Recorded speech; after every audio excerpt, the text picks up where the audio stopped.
Hello everyone! Along with the X10, EasySMX sent me the X5. It's their budget controller for PC, Switch, and smartphones. The box is a bit damaged in the shipping, but the controller is alright.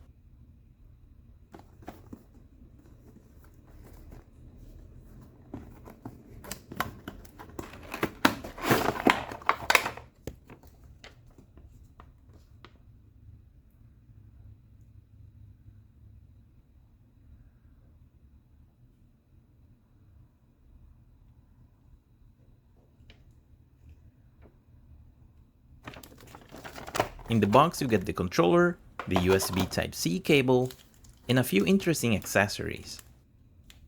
The first is obviously analog stick protectors, but this one here caught my interest. They say that this is a Teflon tape, made to prevent wear and tear on the analog sticks. We'll test it out later. And the stick protector seems pretty good, although the design is a bit random.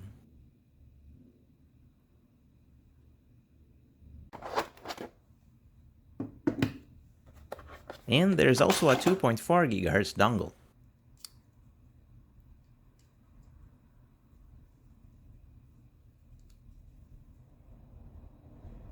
This is the X5 controller in the lime green color. It is entirely made of plastic, even though there is a texture on the grips in the back. Here we have a switch for changing the modes between switch, Bluetooth, and the dongle. The triggers are Hall effect triggers. And I like the shoulder buttons quite a lot. They're very responsive and easy to press.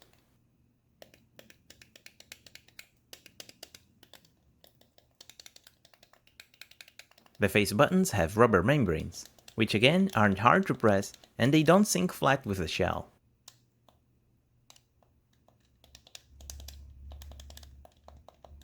Apart from the shoulder buttons, every other button on this controller is a membrane button. The shaft of the sticks is made of plastic and you have anti-friction rings. They're transparent and double up as LED lights too. The membrane Dpad is quite nice and it has a pivot in the center. But it has a concave shape, and when you press it down, the center of the Dpad will sit flush with the shell. This can be a bit annoying for some people because the edges of the Dpad is more pronounced than the center.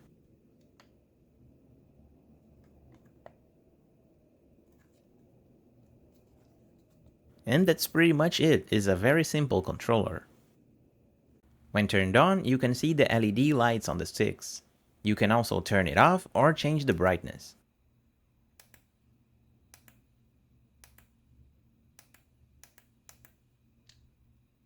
By double tapping the M button, you can configure the different light modes and colors.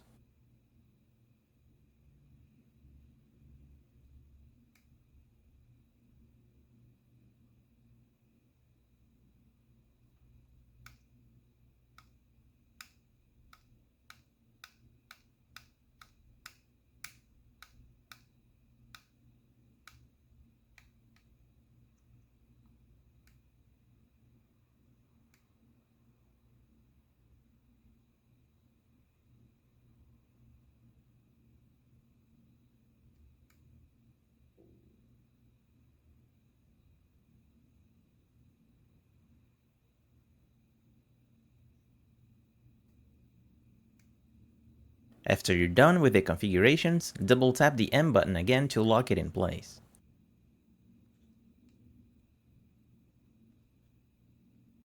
Now let's check those accessories. These Teflon tapes are very weird, and I've never seen anything like it before.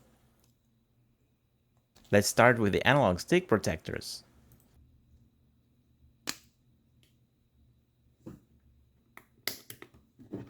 And they fit pretty well in the sticks. It also makes them a little bit taller.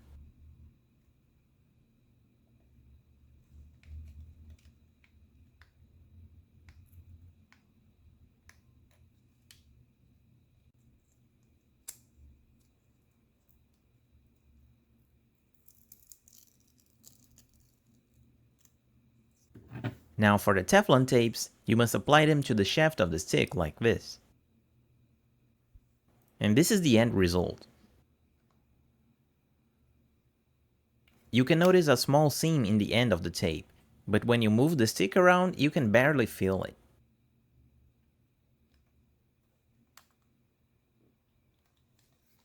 And honestly, it works pretty well. I'm impressed. It definitely makes the stick more smooth and less noisy. And you can definitely hear the difference in the sound test.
Testing on the Switch, it can wake up the console.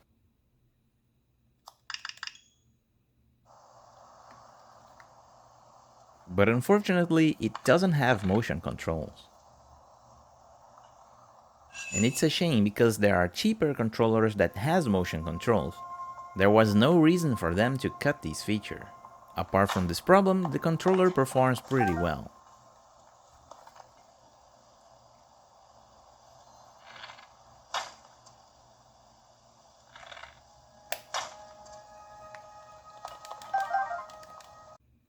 There is a turbo feature, and it's only turbo, there's no toggle function.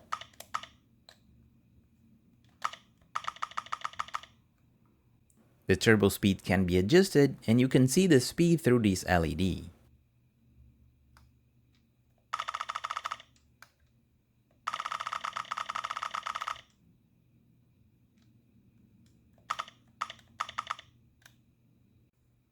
The vibration intensity can be adjusted too.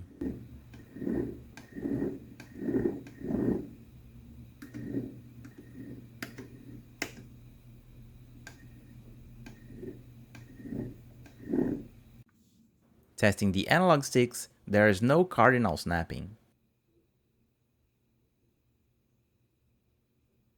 And the center dead zone is pretty good.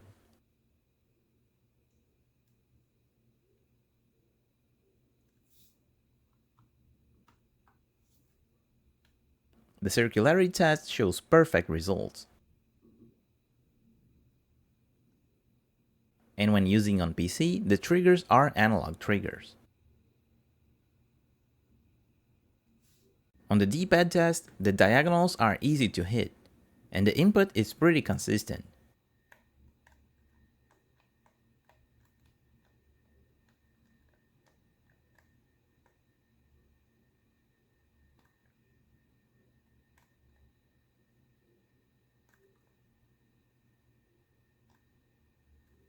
The pivot in the center won't allow you to press all 4 directions at once.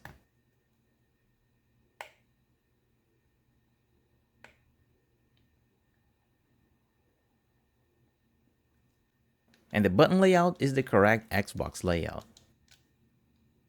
You can also press and hold the start and select buttons to change to the input mode.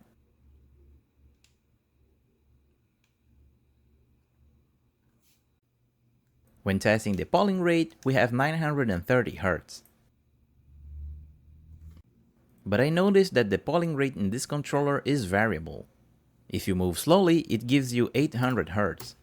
But if you move the sticks really fast, you get 1000 Hz.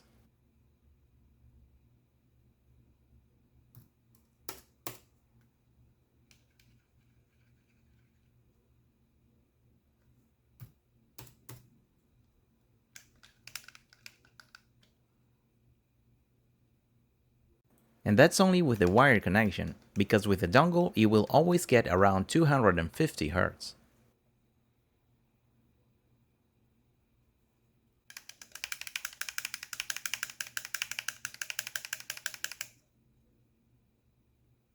For the teardown, this controller is tricky to disassemble. There is 4 screws on the back, but after removing them, I couldn't open the controller.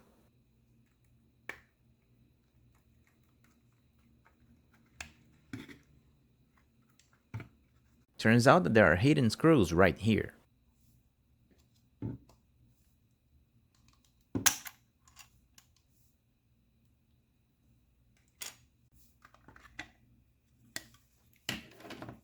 Here we can see the back shell with the triggers, and upon closer examination, we can see a red flag. The pivot of the triggers is not made of metal, which means that over time, with repeated presses, the metal spring will cut through the plastic pivot, rendering the triggers useless as a result.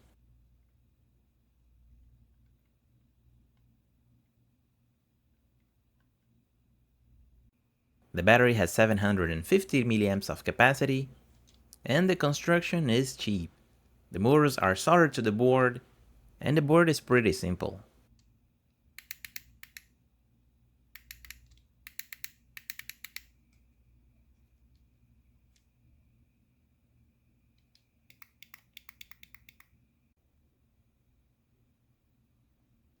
On the other side, there is a surprise. We have Hall effect sticks made by Gamesir. Talk about an unexpected partnership. And these are definitely Hall effect sticks because you can see the magnets and the sensors right here.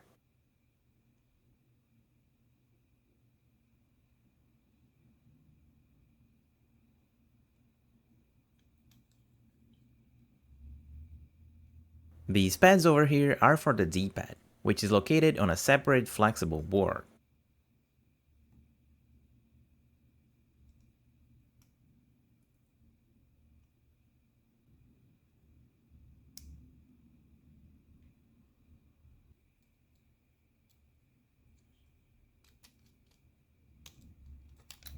And here we can see the face buttons, which has a fixed layout and cannot be changed. For my final thoughts, this controller is hard to recommend. It is a solid controller with good analog sticks, good D-pad, good face buttons and all, but the two problems with the construction of the triggers, which makes it terrible for durability, and the lack of motion sensors making it incompatible with some Switch games, makes me not want to recommend this controller. It has a few nice things like the Teflon tapes and the stick protectors, but the price tag doesn't compensate for these problems. It's a better option to buy the X10 or the Bayard 9124, which are good models and won't suffer from any of these issues. And that's it for today's review. As always, thanks for watching, and I'll see you next time.